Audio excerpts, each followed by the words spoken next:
Your cooking is horrible. You're old, and you've retired and are jobless now. There is no value or reason for me to be your husband anymore. I did such a good job being with you. Let's get a divorce ASAP. No alimony, just a 50-50 split of the joint property including your 200K in retirement. I'm so considerate, right? When my retirement benefits came in, my husband suddenly confronted me with the divorce. The reason was my inadequacy as a wife. In all the decades we've been married, he had never taken care of his family life. I already knew too well what the real reason was. I glanced at his face. He must have thought I was in a state of shock. He had a look of glory, as if to say, I brought you to the depths of despair. A truly terrible betrayal, but then I could retaliate against him with peace of mind, couldn't I? Yes, I suppose so. If we are getting a divorce, we have to settle our finances. Right? Let's get it done, and you get the hell out of my life. You're gonna have to settle it. Huh? I calmly held out something in front of him. His one-way ticket to hell. I am an ordinary housewife, 60 years old this year. I've completed my employment to the full term, and I'm about to retire. When I was younger, it was still rare for women to attend university. I was eager to learn how the world worked and wanted to enjoy my youth, so I decided to continue my study in economics. As I studied, I gradually came to understand how the world was connected to my life. My humble dream was to manage my own restaurant, but I decided to work as a public servant in search of stability.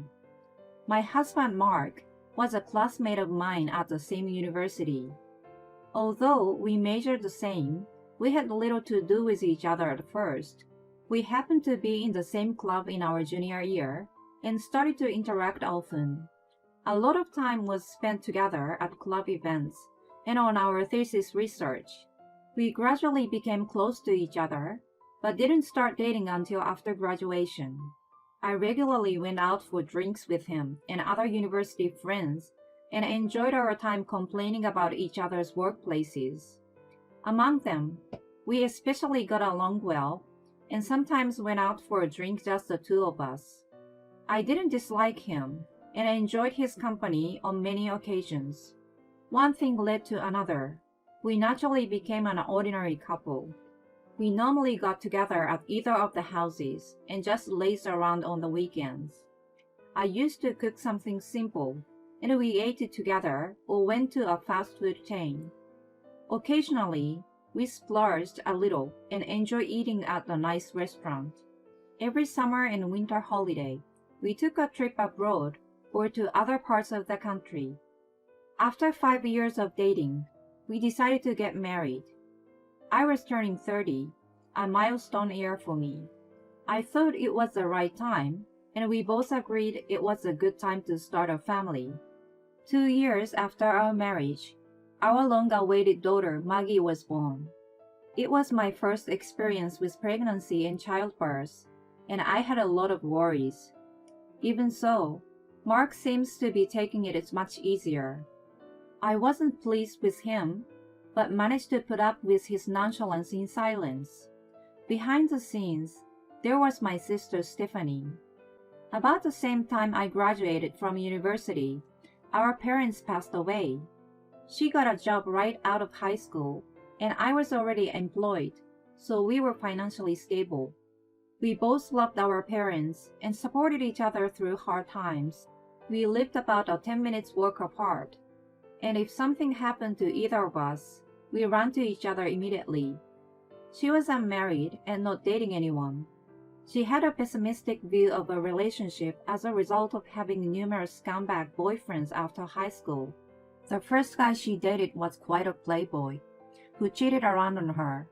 He had borrowed money from a loan shark under her name and went on a spree. Thanks to him, she still carried distrust and avoided meeting men. She understood me well. When I told her I was pregnant and struggling, She cared for me more than anyone else and came over every day to help me with the housework. Mark had an old-fashioned idea and refused to do any chores. I was working and doing housework while my morning sickness was so bad. I was totally exhausted until I went on maternity leave. Stephanie really helped me throughout, and I was able to deliver without any problems. Mark was present at the birth, and we were able to share the excitement. However, he abandoned childcare after that. On top of it, he complained about dinner being late and his lack of sleep from a crying baby. He became grumpier by the day. I was grateful for Stephanie, who was coming to help me on those days after work. She also loved kids and took care of Maggie as well. She and Mark got along well, and she was very good at handling his bad mood. "Oh my God, Mark, what are you talking about? Drink, drink, drink." Oh yeah? I would take your word for it and have some. I felt I had managed to keep things going because she was there for me through all the hard times. It was hard to balance housework and childcare every day. But just like when we were dating, we kept the tradition and traveling in summer and winter. That was my motivation to push myself hard. Fortunately, Maggie grew up healthy. I was relieved that she was able to enter the university of her choice. She went on to study Spanish at the university. She loved traveling abroad and wished to find a job that she was passionate about. She looked for something she could keep training her skill. After graduation, she became a translator at a trading company. She assisted in translating difficult documents, and I couldn't help but be a proud parent. She was finally on her own, and I was approaching my retirement age. I had saved enough money and would receive a large sum of retirement fund. Since I was going to have a lot of time, I wanted to try something new. In the meantime, I noticed something strange. Mark was coming home late those days. Usually, he returned within an hour after he got off of work, but he started coming home at around 10 or 11 p.m. He ate out more often than usual as well. I've been in a slightly better position these days, and I'm going out to entertain my clients. That's why I'm coming home late. I'm about to retire, so it's kind of a last push. I was skeptical that his company was entrusting such an important job to someone so close to retirement. He sounded quite happy about it, so I let it go without questioning him. Later, I asked Stephanie when she came over. "Mark has been coming home late lately. He says he's taking out his clients. Could it be that he's having an affair just before he turns 60? Don't be ridiculous. I'm sure he's just putting in his last effort, as he says. I know him well too, but he doesn't have that kind of energy anymore, does he? You must know it better than anyone." I was probably overthinking. I imagined a carefree life together when we retired and wanted to enjoy going out like we used to. I didn't want to believe that he was cheating on me at that point and pushed the thought to the back of my head. One day, while all this was going on, I got a call from Maggie. "Mom, you like to drink, don't you? I found a stylish bar the other day. Let's go together."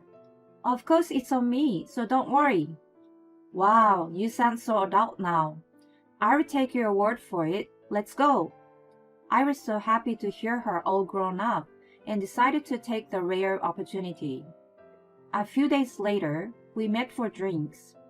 I knew at a glance that it was the kind of trendy place she liked. It was a cafe bar that mainly served craft beer and wine. The chef, who was well versed in both American and French cuisine, offered a wide range of dishes. The atmosphere of the bar was also very cozy and relaxing. "You always come to such a nice place? Isn't it quite expensive? Are you making a good living?" "I don't come here all the time. I only come here on special occasions like tonight. Besides, it's not that expensive." We joked around, enjoying our first outing together in a while. She recently found a boyfriend. He worked at the same company as her and sounded like a prominent employee. Finally, being able to talk about things like this with her moved me deeply, and I almost cried. Then I witnessed a shocking scene. When I went to use the restroom, I saw Mark sitting at the counter. The person sitting next to him was Tiffany. I wondered why he was there with her. He was supposed to be taking his client out that night. I thought about calling out to them, but the way they were behaving didn't look like they were just relatives. They were sitting so close and looked like they were boyfriend and girlfriend.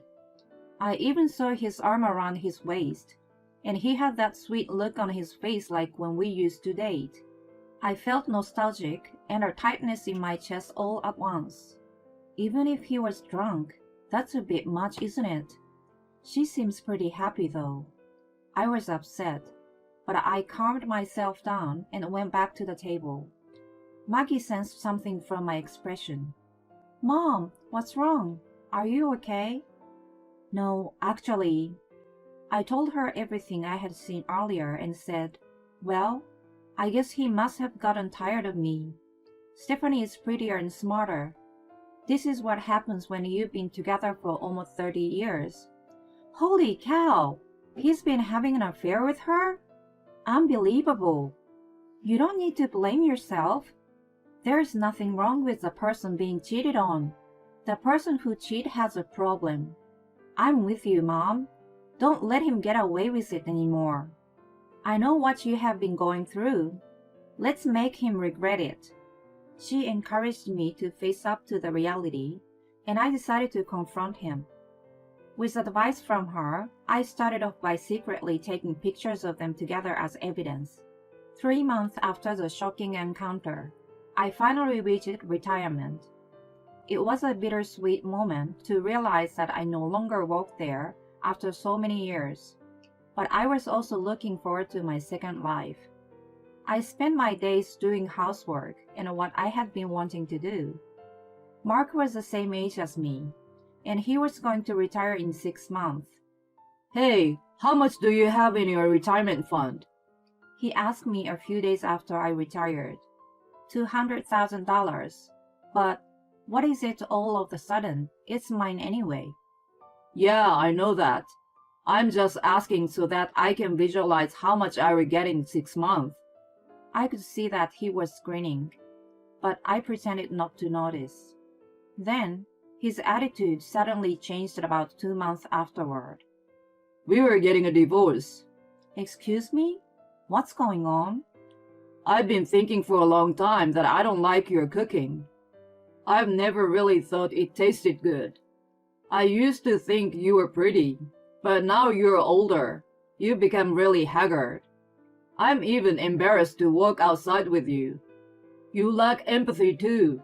That's pretty fatal for a woman, don't you think? I don't know how I have been able to put up with you all this time. I've reached my limit, so I want a divorce. Well, that's what you've been thinking all this time. I understand. Let's get a divorce. I can't be with someone who despises me either. I immediately agreed with him.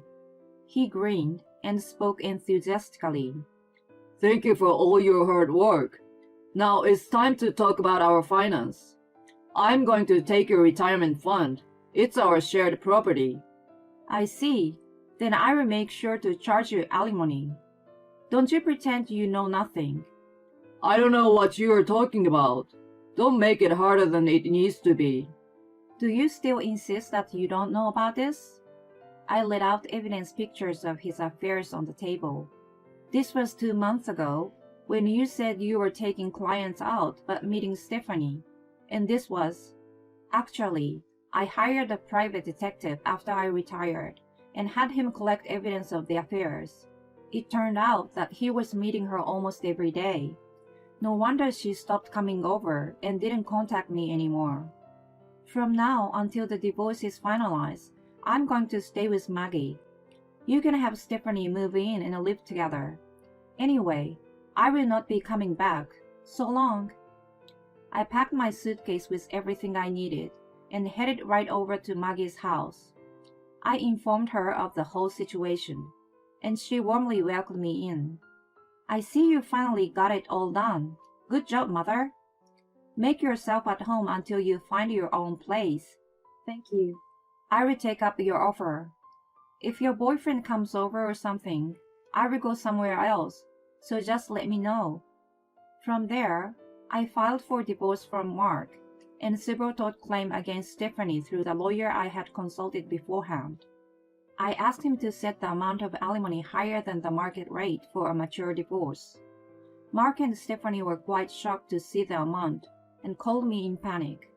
Hey, you're awful. What the hell is this amount? I asked my lawyer, and he said this is a reasonable amount. There is no way to hide your affair, so can I ask you not to complain? Stephanie is with you, isn't she? I don't know how long you two have been in a relationship, but I'm pretty angry with her too. She's the only family I have left, but you both better pay up to the last cent. I will leave the rest to my lawyer. Wait a minute. I already relied on your retirement money to buy the car. What am I going to do about that? Why should I care? You bought it, so you pay for it. If you don't have the money, return it or get a loan yourself. Then I hung up on him. After that, I reported the divorce to his boss. I knew him well, as he had come over for dinner several times. I figured Mark was going to save his face at work by spreading lies about me. I couldn't allow that to happen. I'm sorry to bother you, but I want to let you know that Mark and I are getting a divorce. What? He never mentioned it with me. What happened? He was having an affair with my sister. What's more, he asked for a divorce and tried to take my retirement money. Can you believe that? That's a serious matter. I will report it to my superiors. From then on, things didn't go the way Mark hoped for. The divorce was finalized, but I was a little concerned about what happened to the car he had purchased. But I didn't have time to worry about other people, so I just forgot about it. A month after Mark retired, he stormed into Margie's house. Her place was kind of cozy, and I couldn't find an apartment I liked, so I was still staying with her. I'm sorry. Can we get back together? Paying for alimony is hard, and I'm struggling to live a normal life. He started talking about his recent situation. He had an emotionally very difficult few months at work, as what I told his boss leaked out from somewhere and made him feel ashamed. He had been looking forward to his retirement fund, but it was reduced drastically due to a tip-off about the wrongdoing he had done behind the scenes. He of course gave up on buying a car. He had not saved much as he somehow depended on me, and his social security wasn't enough to live comfortably. When he was charged a big alimony, he and Stephanie had broken up. They were both struggling to pay up the amount. Stephanie was also counting on my retirement fund and bought a few things. She had a lot of credit card bills and loans that she was in financial trouble. Mark had been abandoned by her and was destined for a lonely second life. You're just after my money, right? Do you realize that you've only been talking about yourself since you got here? I have nothing to do with you anymore. You're the one who cheated on me and tried to steal my money. Karma is a bitch, you know. Now you get out. Wait. I'm really sorry. You're right. He was on his knees pleading. The way he did it looked staged, so I was sure he must have done it at work too. Maggie finally spoke up after observing our conversations. Do you know how hard life was for Mom? She had been working and taking care of the house all by herself. You never helped her with anything. If she said something, you got cranky, so she kept quiet. I always thought you were an asshole. To top it all off, you cheated on her and tried to rob her. I just can't believe it.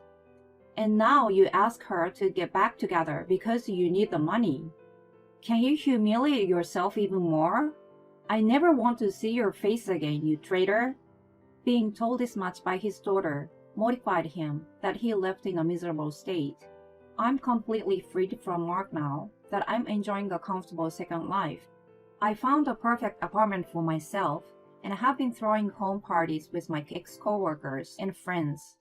Thanks to my retirement fund and alimony, most of my financial problems have been solved, and I live my life without being tied down by money. I feel like my relationship with my daughter is better than before. I was recently introduced to her boyfriend. He is a nice young man, just as I had imagined. I feel I could trust him with her for the time being. They even take me on trips when they get time off. I guess she doesn't want me to feel lonely, and she says it's her time to pay me back. If there's one thing I can wish for from her, it is to see my grandchildren as soon as possible. I will wait patiently for her to reach that phase. Now that I've settled down, I'm starting to fulfill a dream I had when I was young, to run a small cafe. My second life has just begun.